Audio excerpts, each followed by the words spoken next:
Vamos dar início ao nosso webinar sobre espectrometria de absorção atômica, fundamentos e aplicações.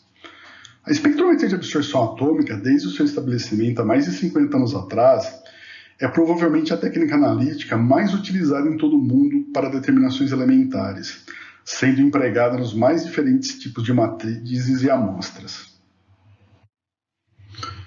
A espectrometria de absorção atômica pode ser definida como uma técnica analítica baseada na absorção de radiação das regiões visível ou ultravioleta no espectro eletromagnético por átomos gasosos no estado fundamental.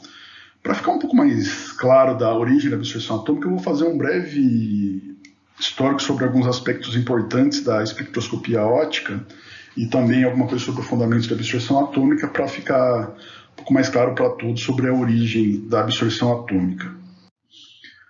Então, voltando lá para o século XVII, quando o Newton ele promove a dispersão de um feixe contínuo de radiação da região visível por um prisma.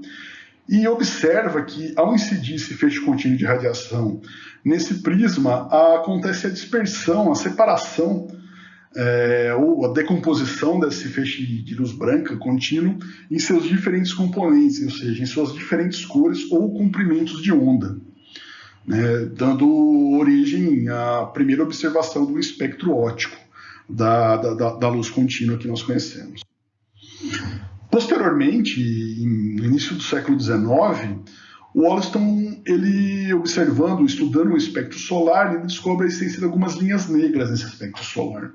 Porém, na época, ele não teve subsídios e informações suficientes para conseguir estabelecer a origem dessas linhas negras no espectro solar.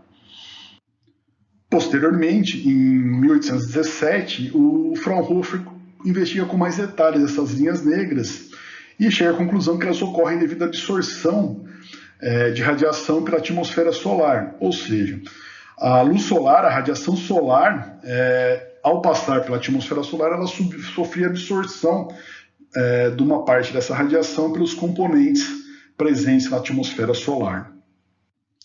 Posteriormente, o Kirchhoff estabelece em 1860 a relação entre emissão e absorção de radiação. E nessa relação ele estabelece que, em condições especiais, todos os corpos podem absorver radiação que eles são capazes de emitir. E aqui nós temos o princípio fundamental da absorção atômica. Posteriormente, em 1900, o Max Planck estabelece a lei quântica de absorção e emissão de radiação, onde é estabelecido que um átomo pode somente absorver radiação de comprimento de onda bem definido.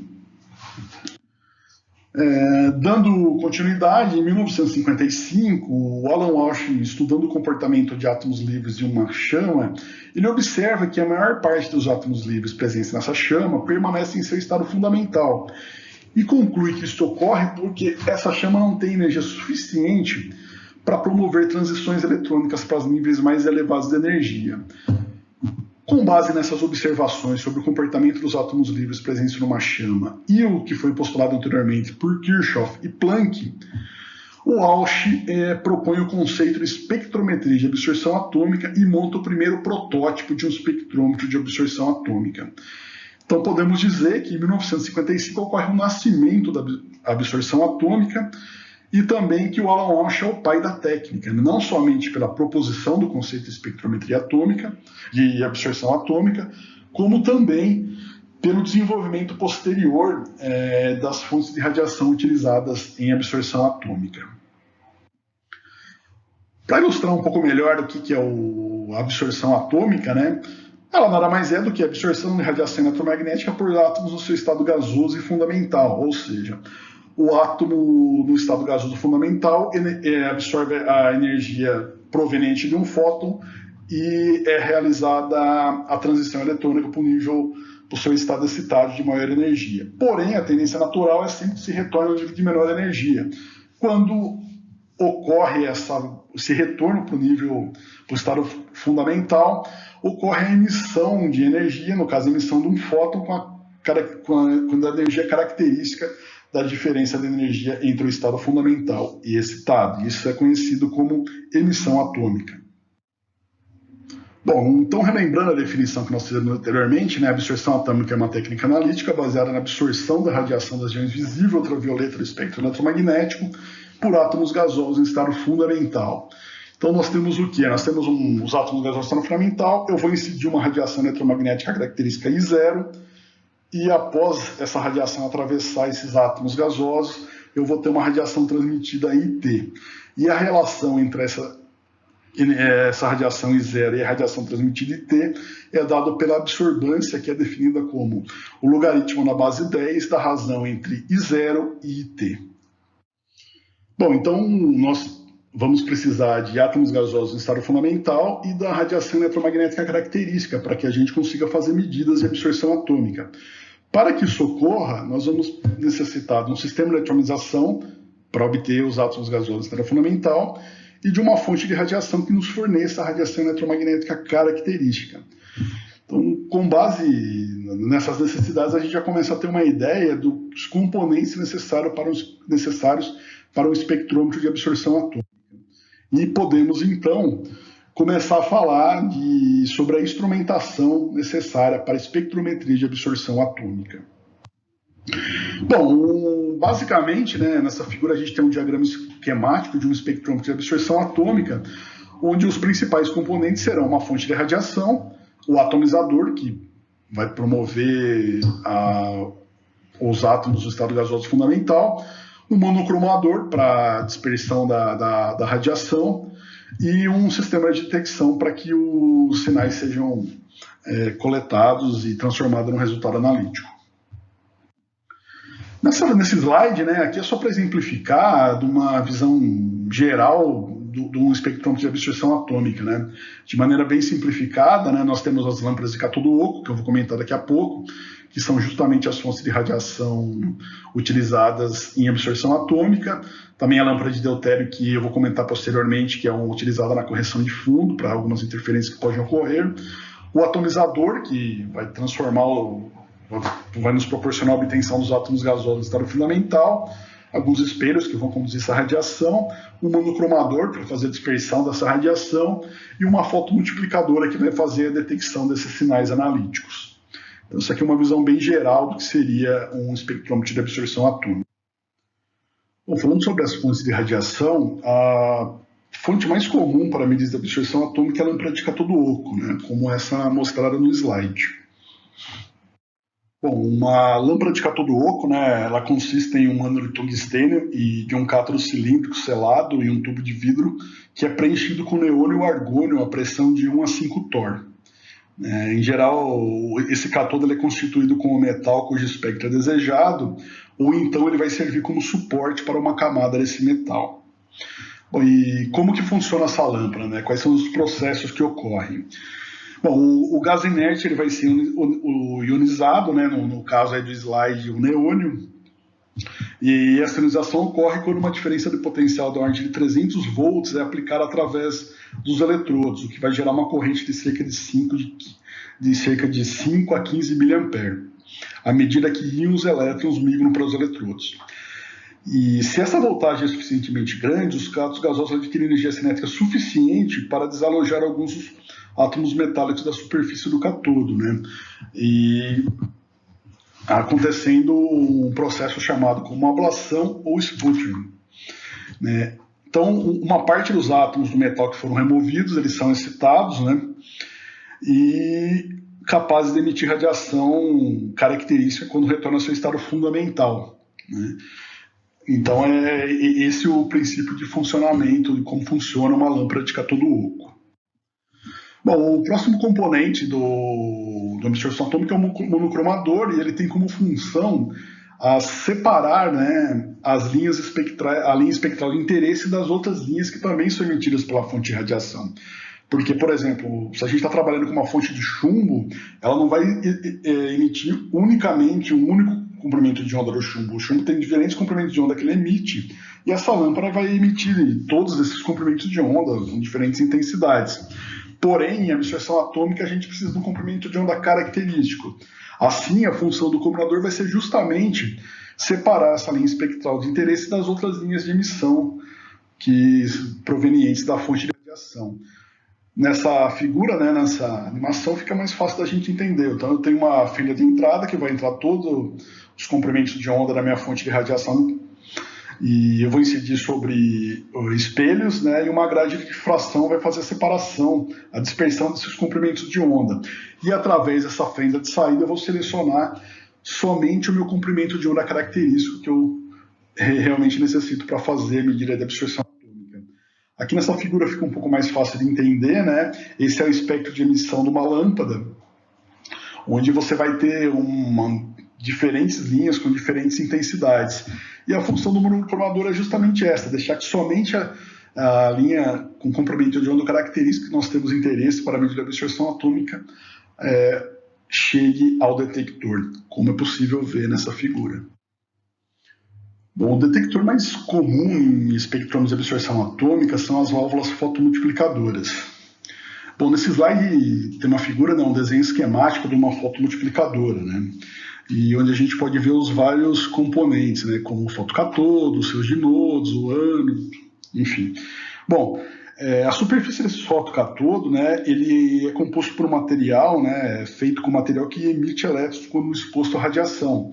Né? Então, ou seja, a radiação que chega no monocromador, ela é incidida sobre a superfície desse fotocatodo e promove a remoção do elétron.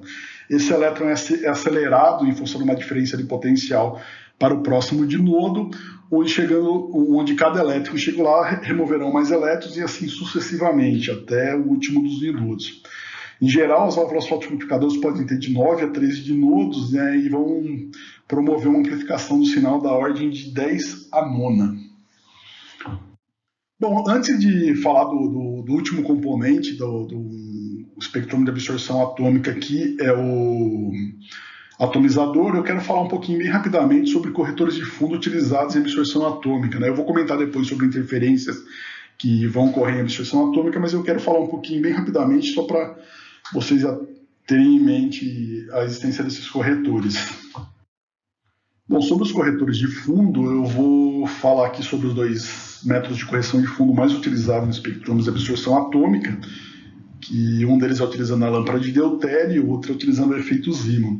Existem outros métodos que também são utilizados para a correção de fundo em espectrometria de absorção atômica, porém eles são aplicados em situações muito específicas, muito especiais e não tem uma aplicação em análise de rotina, nada desse tipo de problema analítico. Bom, os dois métodos, eu vou começar primeiro pelo que utiliza a lâmpada de deutério, que também é conhecido como método de correção com fonte contínua. E nesse caso, né, uma lâmpada de deutério irá fornecer a radiação contínua para a região ultravioleta. Né? E através de um chopper, né, vai ser feita a modulação da radiação de tal forma que a radiação da fonte contínua e da lâmpada de cátodo oco passem de maneira alternada pelo atomizador. E nesse caso, né, a absorvância da radiação do deutério será subtraída daquela proveniente do feixe do analito. E um aspecto importante é que a largura da fenda ela deve ser mantida suficientemente larga, de forma que a fração da fonte contínua que é absorvida pelos átomos da amostra seja negligenciável. Dessa forma, a atenuação da fonte contínua, à medida que passa através da amostra atomizada, vai refletir somente a absorção da banda larga ou o espalhamento pelos componentes da matriz. E então, assim, é possível fazer a correção de fundo. Infelizmente, né, embora tenha algumas vantagens, a correção de fundo utilizando lâmpadas de deutério tem algumas desvantagens. Entre as vantagens, a gente pode elencar que ele é um método simples, de baixo custo, e principalmente para absorção atômica com chama, ela vai ter uma boa exatidão para a maioria das determinações. Né? Justamente por isso é a técnica de correção de fundo normalmente adotada em todos os espectrômetros de absorção atômica com chama. Bom, por outro lado, ela vai ter algumas desvantagens, né? Como ela vai necessitar de uma fonte de radiação adicional, no caso, uma lâmpada de deutério, e talvez a principal desvantagem dela é que ela vai ter uma diminuição significativa da intensidade de emissão acima de 320 nanômetros.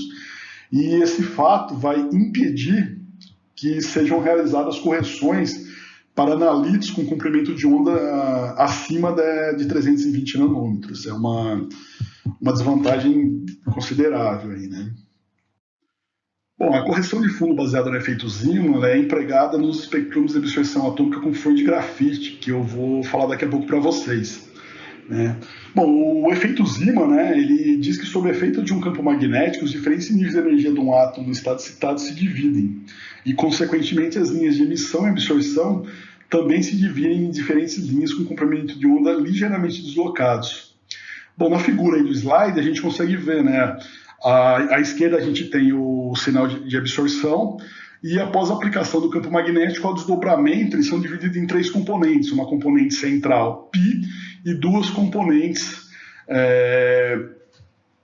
com menor intensidade, que são a sigma menos e sigma mais.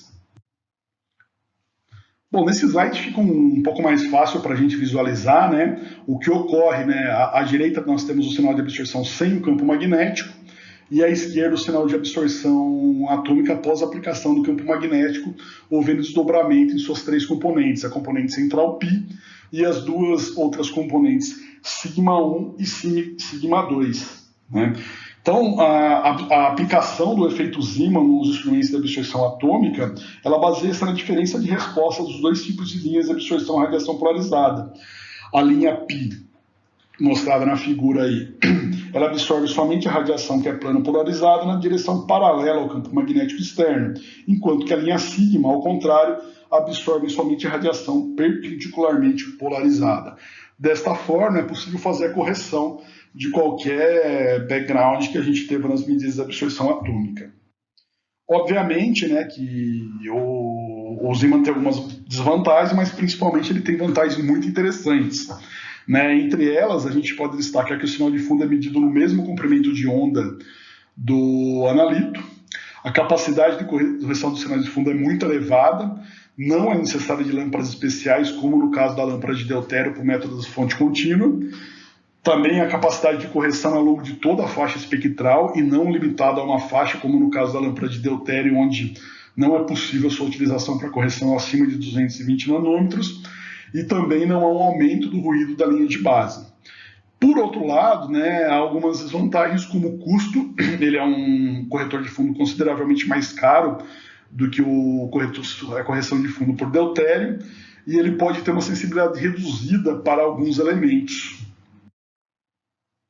Bom, após os breves comentários que a gente fez sobre a correção de fundo em absorção atômica, vamos voltar aqui para os atomizadores, né? Relembrando lá daquele diagrama esquemático do espectrômetro de absorção atômica, é um componente que a gente ainda não comentou. Bom, então com relação aos atomizadores, né, eu vou falar nessa apresentação sobre 3, né, que são os mais utilizados. Vou falar primeiro sobre o atomizador chama, que vai dar origem à espectrometria de absorção atômica com chama, que deu origem à técnica, né, através dos estudos lá do comportamento dos átomos gasosos em estado fundamental numa chama, feitos pelo Alan Walsh. E os outros 2 métodos são o forno de grafite e o gerador de Dresden, né, o método de geração de Dresden, que é aplicado para elementos que formam hidretos estáveis. Bom, vamos começar então falando agora sobre a espectrometria de absorção atômica com chama, né, que é um método que deu origem à espectrometria de absorção atômica com base nos estudos feitos por Alan Walsh. Bom, a espectrometria de absorção atômica com chama, né, uma das principais características dela são a produção de átomos gasosos no estado fundamental, vai ser sempre dependente da composição da chama, né, dos gases que vão ser utilizados nessa chama, e também da complexidade do meio, da complexidade da matriz que está sendo analisada. A chama ela tem que ter algumas características interessantes, né, como a transparência e eficiência da atomização. Em geral, os limites de detecção obtidos com a espectrometria de absorção atômica com chama vão da ordem de, dependendo, claro, da configuração do equipamento, de algumas características, mas podem ir da ordem de 10 microgramas por litro a 100 miligramas por litro e até porcentagens, dependendo das características do equipamento. E, além disso, os métodos utilizados em espectrometria de absorção atômica são muito bem estabelecidos, né? E certamente, dentro da espectrometria de absorção atômica, a absorção atômica com chama é a que possui a maior quantidade de métodos estabelecidos e também o método de absorção atômica mais utilizado em todo o mundo. Bom, ainda com relação às características da técnica, dois tipos de chama são utilizados, né? A chama na composição ar-acetileno, que atinge temperatura máxima da ordem de 2.250 graus Celsius, e a chama óxido nitroso acetileno, que atinge temperatura máxima da ordem de 2.850 graus Celsius. Bom, vamos falar agora um pouquinho sobre a atomização na chama, né, os processos envolvidos. Nesse slide a gente tem uma figura, né, que mostra todos os processos que estão envolvidos, né? Então, em um atomizador de chama, né, a amostra, né, ela vai ser nebulizada utilizando um fluxo de um oxidante gasoso misturado com combustível, né, que justamente são aquelas misturas de gases que nós comentamos no slide anterior. Nesse caso, né, está sendo utilizada uma mistura de ar acetileno, né? Então, após a nebulização da amostra na câmara de nebulização e posterior inserção na chama, começa uma série de processos, né? Onde o primeiro processo é um processo de dessolvatação, seguido por um processo de fusão, né? E na sequência acontece a vaporização e, consequentemente, a dissociação. E nessa situação é possível justamente fazer as medidas de absorção atômica, né? Então é interessante notar que esses processos acontecem em diferentes alturas de chama, o que já deixa evidente que a altura de observação com que será feita a medida de absorção atômica em absorção atômica com chama é um aspecto bastante importante. Uma outra possibilidade que pode ocorrer também é a atomização via óxido na chama. Isso pode acontecer em função da composição da chama e também de alguns analíticos específicos, né? Nesse caso, após a solvatação, a formação de um óxido metálico sólido. Após a fusão, esse óxido metálico vai para o estado líquido, posteriormente é vaporizado e dissociado para que se possa fazer a medida de absorção atômica. Para a introdução da amostra na chama, é necessário produzir um aerosol líquido. Isto é feito através do efeito Venturi. Então, o nebulizador, operando pela ação de um fluxo de gás comprimido, aspira a solução da amostra que está em seu recipiente e faz a nebulização na forma de um aerosol em uma câmara de nebulização. Neste slide são mostrados os componentes do sistema de nebulização, né? Eu destaco aqui, né, o nebulizador, que é o responsável por aspirar a amostra para o interior da chama, também a própria câmara de nebulização, onde esse aerosol vai ser gerado após ser aspirado pelo nebulizador. E eu quero chamar a atenção também para a pérola de impacto, né? A pérola de impacto, a função que ela está justamente no interior, logo após a saída do nebulizador no interior da câmara de nebulização, e ela tem por função reduzir que o aerosol produzido tenha gotículas com o menor tamanho possível, né? Então é justamente essa a função da pérola de impacto. Bom, infelizmente também podem ocorrer algumas interferências em absorção atômica com chama, e essas interferências elas podem ser de 3 tipos diferentes, né? Podem ser interferências físicas, né, que são devido a características da amostra ou da matriz que está sendo analisada, como densidade, viscosidade, tensão superficial. Interferências químicas, né, que podem ser devido ao processo de ionização ou à presença de algum composto estável, a formação de algum composto estável. E também as interferências espectrais, que podem ser devido a algum outro elemento que também pode absorver no mesmo comprimento de radiação que está sendo utilizado, também interferências moleculares e espalhamento de radiação. Bom, em geral, né, as principais interferências que podem acontecer no caso de uma chama ar-acetileno são devido à emissão de bandas moleculares, né, que podem ser formadas, né.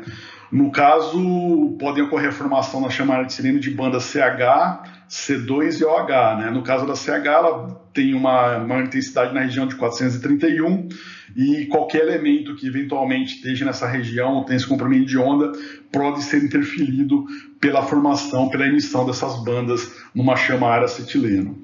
Numa chama óxido nitroso acetileno, por exemplo, é mais comum a emissão de bandas em função da formação de CN e NH, né, que geralmente vão ter as bandas de emissão na região de 1590,6 nanômetros para CN e 336 nanômetros para o NH. Né. Então, geralmente, de maneira análoga com a chama acetileno, elementos analíticos que estão tem comprimento de onda nessa região que estão sendo utilizados para absorção atômica pode sofrer algum tipo de interferência.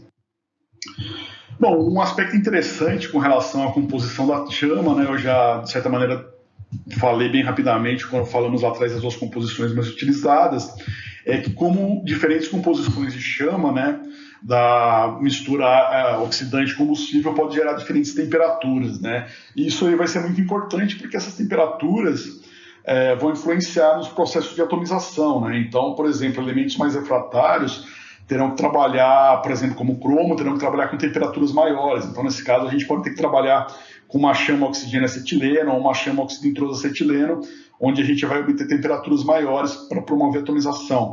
Por outro lado, elementos mais facilmente ionizáveis, né, que não necessitam de uma temperatura tão alta, podem ser feitos trabalhando com uma chama com uma menor temperatura, como, por exemplo, uma chama ara-acetileno, que é a chama mais utilizada, que vai proporcionar temperaturas entre 2100 e 2400 graus Celsius. Bom, nesse slide aqui, nessa figura, né, a gente dá uma olhada para a estrutura da chama em si, né, da composição da chama, das diferentes regiões da chama que nós podemos observar, né? Então, se a gente olhar nessa figura da esquerda, né, a gente vai ver que podemos definir a chama de maneira resumida em três regiões, né? Uma seria justamente a região do cone primário, né, onde ocorre a emissão de bandas C2, CNH e alguns outros radicais. Temos o que chamamos de região interconal, né, que é a parte da chama mais utilizada e também onde a gente vai ter temperaturas maiores e que não tem uma emissão menor de bandas que são formadas. E, por outro lado, a gente tem um cone externo, né, onde a gente vai ter temperaturas menores e, justamente por isso, eles estão sujeitos a processos de recombinação. Então, é uma região que não é indicada para fazer medidas de absorção atômica. Nessa figura da esquerda, né, fica mais fácil para a gente visualizar um pouco a distribuição de temperatura numa chama. Então a gente pode ver que naquela região do cone primário a gente vai ter temperaturas por volta de 1700, 1800 graus Celsius. Enquanto na região interconal, que é justamente a região mais utilizada da chama em absorção atômica, a gente vai ter temperaturas maiores que podem chegar a mais de 1850 graus Celsius, né? E além disso, ele vai nessa região interconal a uma menor emissão das bandas que podem eventualmente ser formadas na chama. Bom, nesse slide a gente tem uma figura, né, um gráfico da relação entre a absorbância com a altura de observação na chama, né, e tem esse exemplo desses três elementos.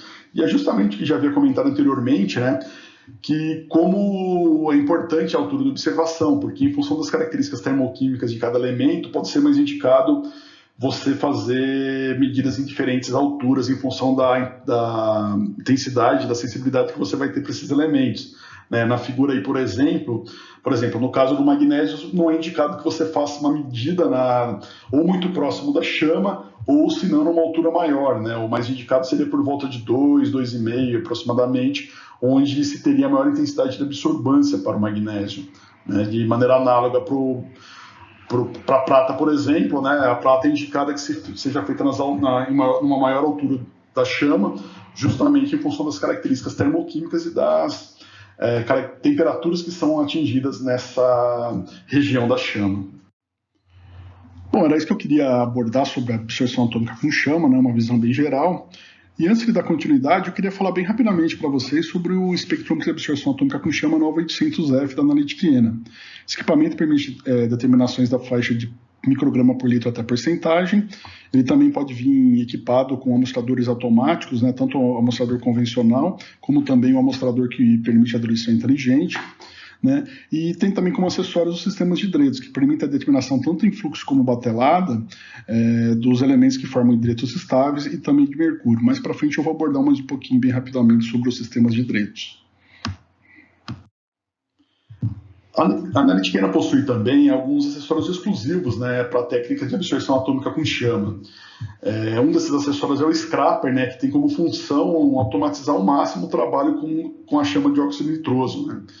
Quando está sendo empregada a chama óxido nitroso, é comum a formação, um depósito de algum material na chama. Né. Então, esse acessório permite que se programe, pode-se fazer a limpeza após cada medida, ou você pode, inclusive, também programar a frequência que você quer fazer essas limpezas, né? E isso é bastante importante porque isso vai proporcionar uma maior estabilização da chama, consequente leituras muito mais estáveis e reprodutíveis. Outro acessório bastante interessante é o sistema de injeção em fluxo, também exclusivo da Naristiana, né?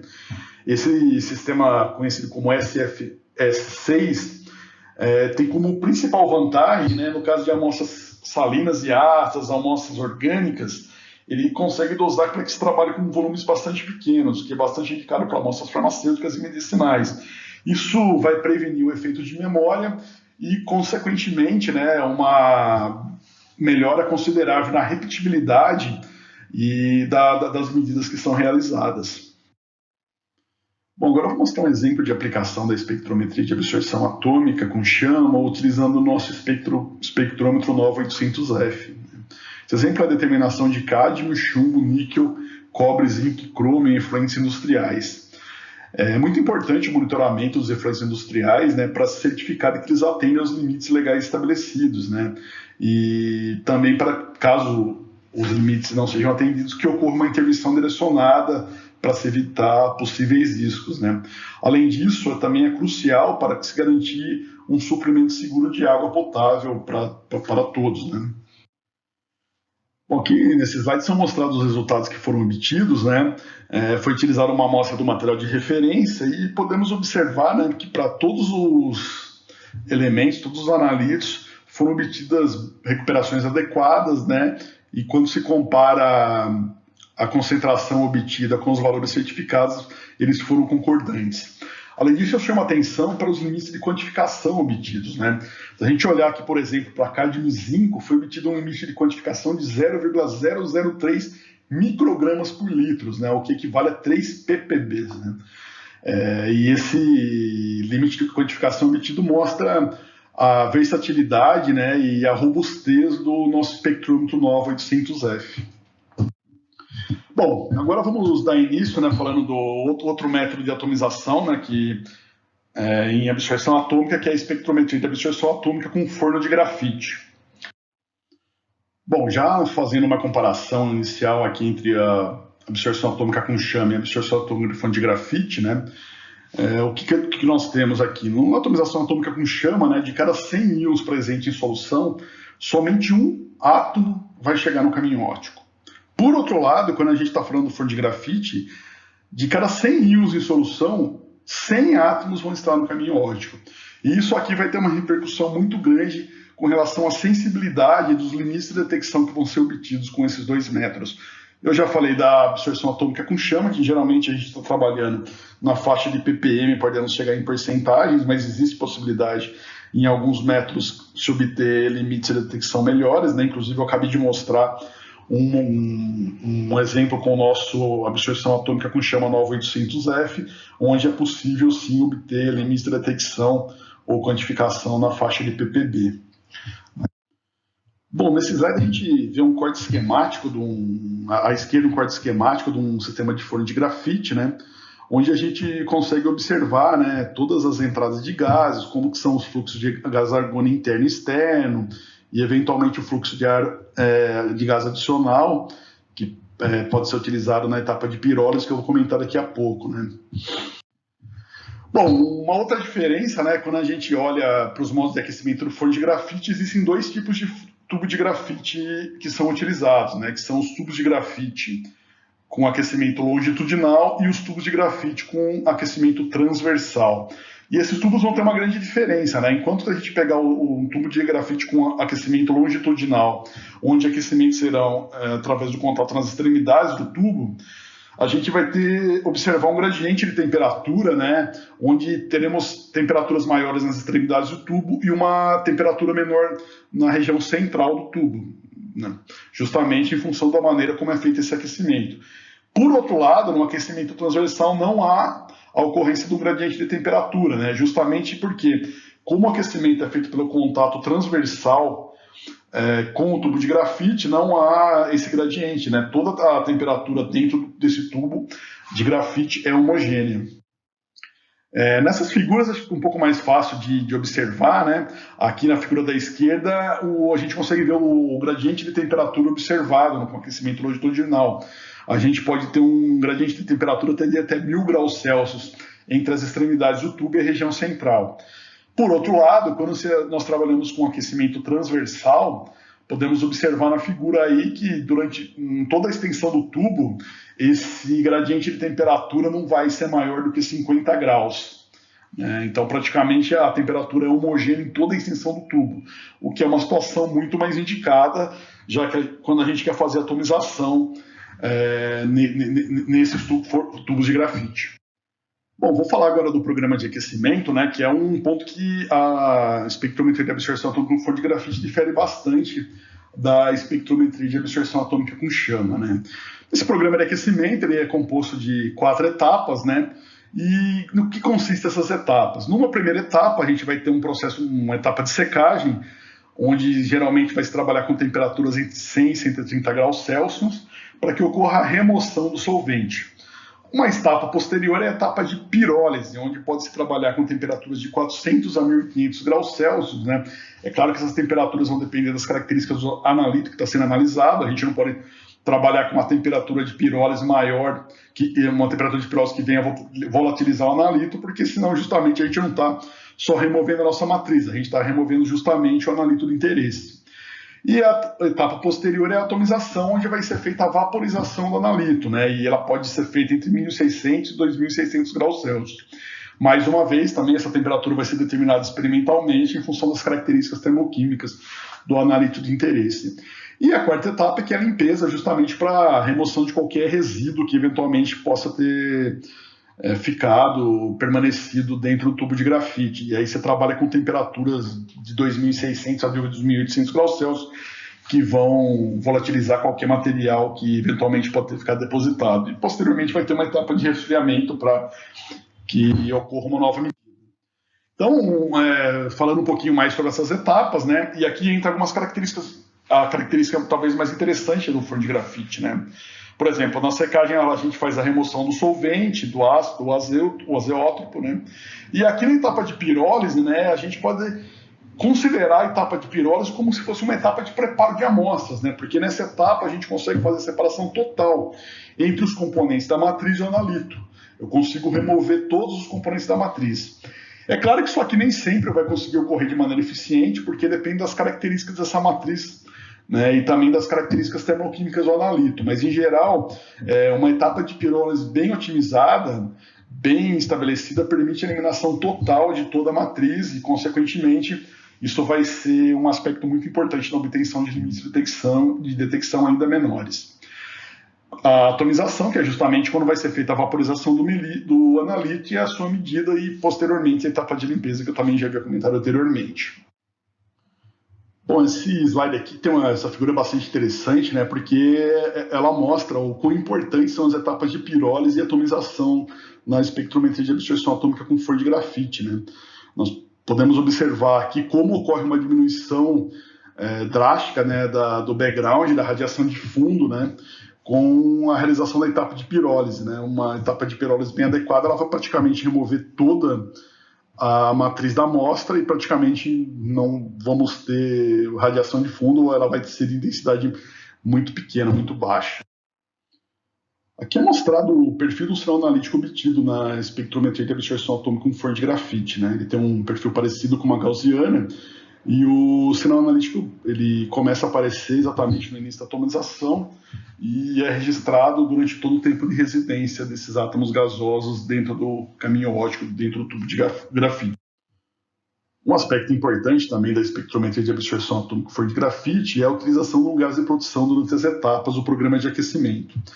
A única etapa do programa de aquecimento onde o fluxo de gás de proteção é interrompido é na etapa de atomização, justamente porque, se não fosse interrompido, o gás de proteção carregaria consigo a nuvem atômica presente dentro do tubo de grafite e não seria possível fazer a medida de absorção atômica, né? O gás de proteção é importante, né, porque justamente ele evita a combustão do grafite, né, que compõe não somente o tubo de grafite, como também os eletrodos e demais componentes do forno de grafite.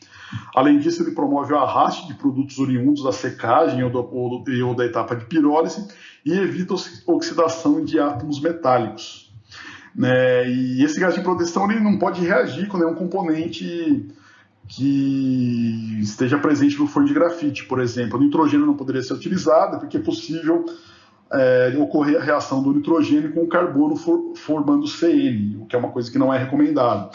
Então, o gás de proteção utilizado é o argônio, por ser um gás inerte que não vai reagir com nenhum componente, não pode ter com nenhum componente do forno de grafite. Bom, apesar das características bastante interessantes que nós já comentamos sobre a absorção atômica com forno de grafite, no início logo após a proposição, né, da utilização do forno de grafite como atomizador na absorção atômica, foram encontradas algumas dificuldades para a utilização desse método de atomização. Essas dificuldades estavam relacionadas, né, à questão instrumental, né, a alguns aspectos de não haver uma instrumentação adequada na época para a aquisição de sinais analíticos com as características dos que são obtidos em absorção atômica com forno de grafite. Assim, em 1981, o Walter Slavin propõe as condições STPF, né, que vem do inglês Stabilized Temperature Platform Furnace, né, e nessas condições, né, foram estabelecidas algumas condições que devem ser respeitadas para a obtenção dos melhores limites de detecção, de uma reprodutibilidade adequada e outros aspectos relacionados à qualidade da medida analítica, né? Então, essas condições são a evaporação da amostra a partir da plataforma de Lvov, né? Então, nesse caso, dentro do tubo de grafite é inserida uma plataforma de grafite e a amostra, em vez de ser depositada na superfície do grafite, ela é depositada sobre essa plataforma. E a grande vantagem é que, em vez do aquecimento ser feito pela parede do tubo de grafite, ela é feita pelo ambiente interno do tubo, o que vai permitir uma temperatura que já é homogênea no tubo, mas um aquecimento muito mais adequado para a geração da nuvem atômica dentro do tubo de grafite. Uma outra característica, uma outra condição recomendada é a utilização de grafite pirolítico, né?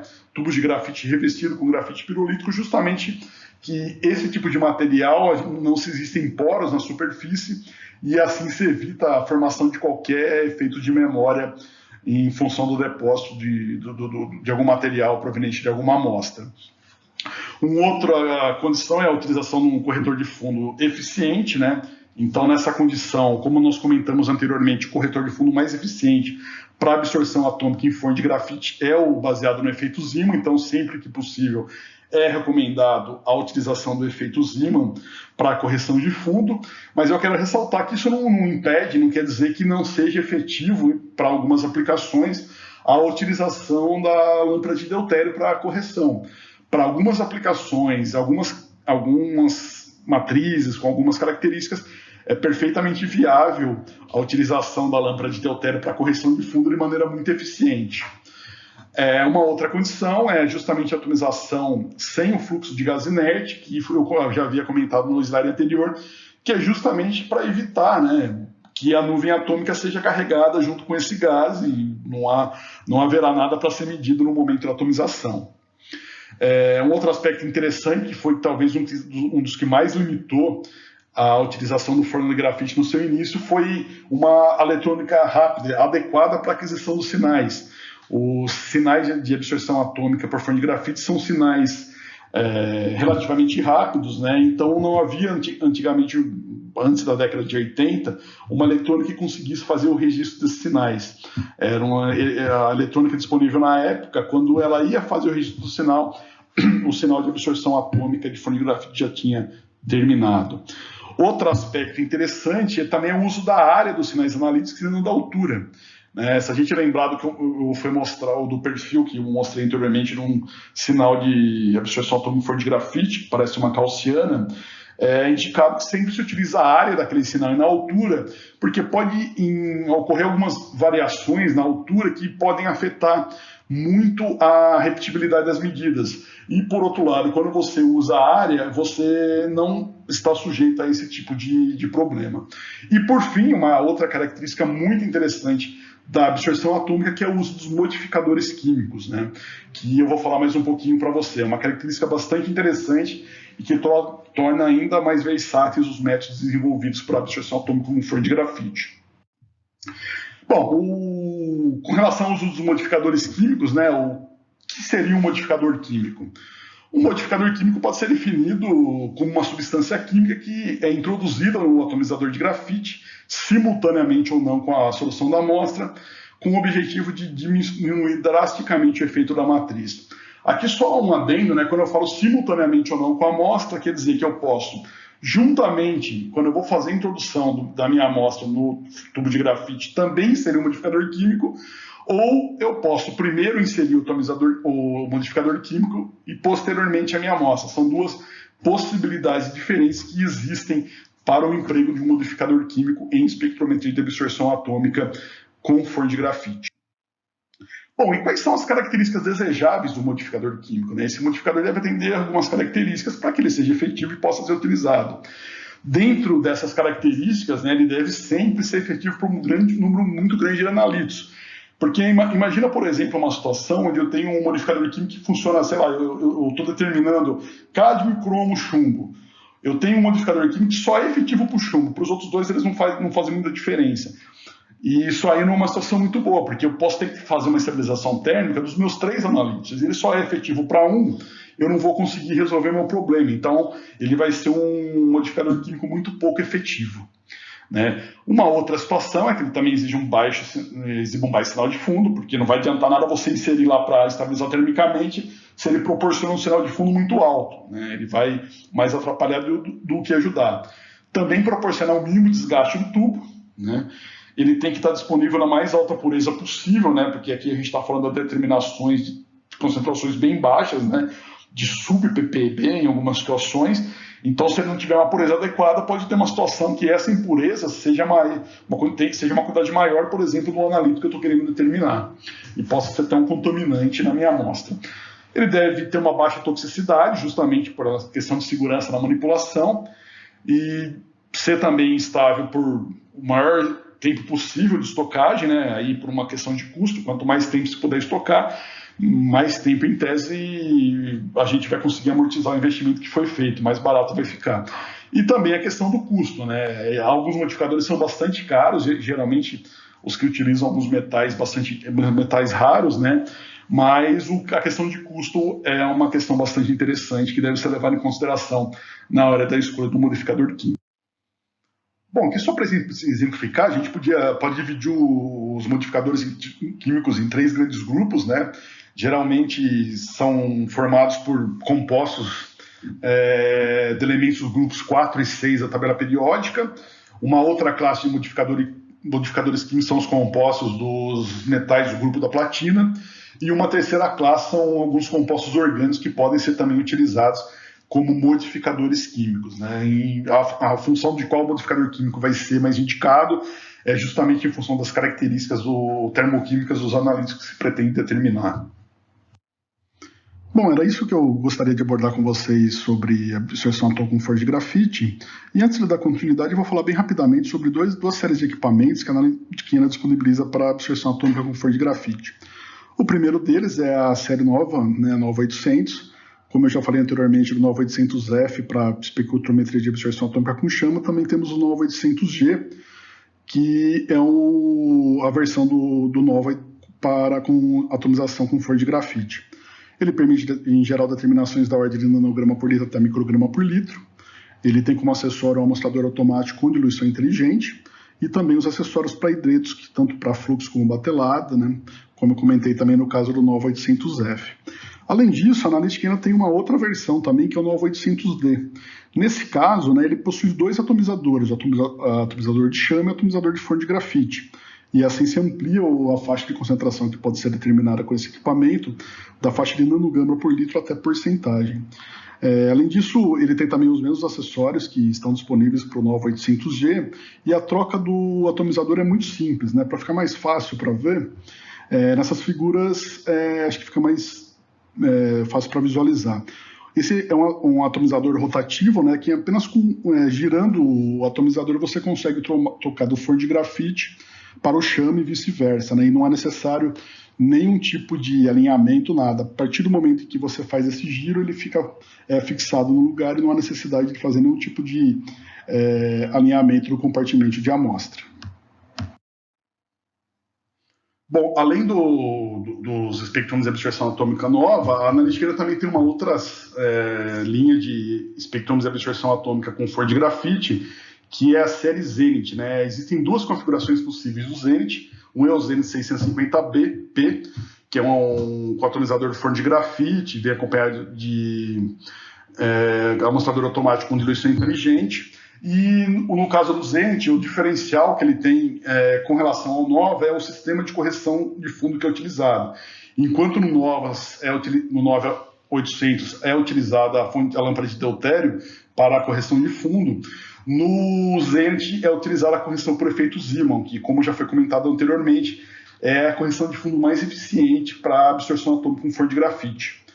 E as duas configurações possíveis, né, do Zenit é o 650P, que tem atomizador com forno de grafite, e a outra é o equipamento Zenit 700P, que tem tanto atomizador com forno de grafite como atomizador em chama, que a gente pode ver na figura aí. E aí nós conseguimos ampliar, né, a faixa de concentração que é possível fazer as medidas de nanograma por litro até miligrama por litro. Bom, eu vou mostrar bem rapidamente aqui uma aplicação para absorção atômica com foro de grafite, que é a determinação de alguns elementos tóxicos, né? No caso cádmio, chumbo e talho em alimentos. Nos casos alimentos são alguns grãos, arroz, vegetais, peixes e alguns produtos de origem animal, né? A importância da determinação desses três analitos, desses três elementos, é devido à toxicidades que eles têm e os efeitos tóxicos crônicos que a contaminação por esses elementos pode causar no organismo humano. Bom, aqui estão os resultados que foram obtidos, né? A gente tem a curva de equilibração para os três analitos, né? E os limites de detecção obtidos são bem baixos, né? Para o cádmio foi obtido um limite de detecção de 0,009 microgramas por litro, né? Bastante baixo mesmo. E aqui à esquerda a gente pode observar os resultados que foram obtidos, né? Foram utilizados diferentes materiais de referência, no caso, para proteína de peixe, fígado de peixe, farinha de arroz em grãos, né? E foram quantificados os três analitos, chumbo, cádmio e talho, nesses materiais. Comparando os resultados que foram obtidos, no caso dos materiais de referência certificados, os valores certificados e os obtidos, a gente consegue observar uma excelente correlação entre os resultados, com recuperações entre 94% e 107% para os analitos, para todos os três analitos, né? Mostrando toda a versatilidade do Zenit e a sensibilidade e robustez do equipamento para esse tipo de medida, né? Onde é possível atingir os limites de detecção que já mencionei anteriormente, que conseguem atender todas as normas e resoluções que estabelecem os limites para elementos tóxicos em alimentos em geral. Agora eu vou falar de maneira bem rápida, né, sobre o terceiro método de atomização que eu havia comentado anteriormente, que é a espectrometria de absorção atômica com geração de hidretos. Bom, a geração de hidretos, né, esse método de atomização e absorção atômica é empregado somente para os elementos da tabela periódica que formam hidretos estáveis, né, que podem ser determinados por absorção atômica. No caso, são os elementos os mais comuns, né, arsênio, selênio, antimônio, bismuto, chumbo, embora o chumbo nem sempre é determinado por hidretos, estanho, entre outros. Então, para esses elementos que é aplicada a geração de hidretos em absorção atômica.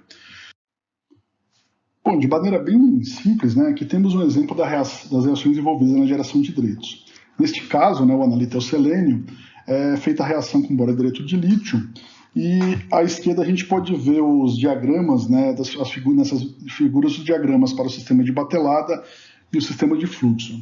Então, né, após a formação dos hidretos, no caso o hidreto de selênio, esse é transferido para a célula de quartzo, onde será feita a medida de absorção atômica.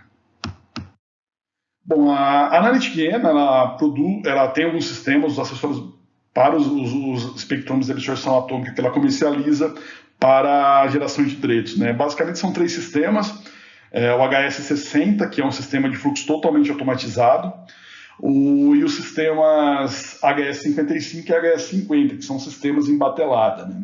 Nesse caso, né, o HS55 está disponível tanto por fundo de grafite como chama, e por sua vez o HS50 é disponível somente para sistemas para absorção atômica com chama.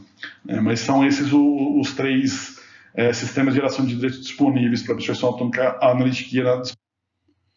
Bom, a respeito dos atomizadores para a geração de hidretos, a analítica disponibiliza a célula de quartzo com aquecimento eletrotérmico por chama para operação em modo batelado ou contínuo com o uso do amostrador automático. A analítica também disponibiliza atomizador para amalgamação para mercúrio e o sistema Hydrea, que é um sistema exclusivo da analítica. O Hydrea é um acessório exclusivo da analítica para a geração de hidretos, que busca justamente a combinação das vantagens da técnica de geração de hidretos com as vantagens da espectrometria de absorção atômica em forno de grafite. E para isso, o sistema utiliza um tubo de grafite recoberto com irídio para a atomização dos hidretos. Fazendo uma comparação do sistema Hydrea com o sistema de geração de hidretos por batelada, o Hydrea proporciona uma melhora considerável nos limites de detecção.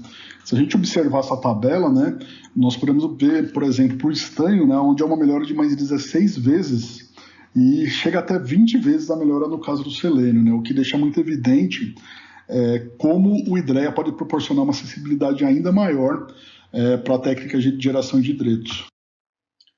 Para finalizar, eu vou falar bem rapidamente sobre a espectrometria de absorção atômica de alta resolução com fonte contínua.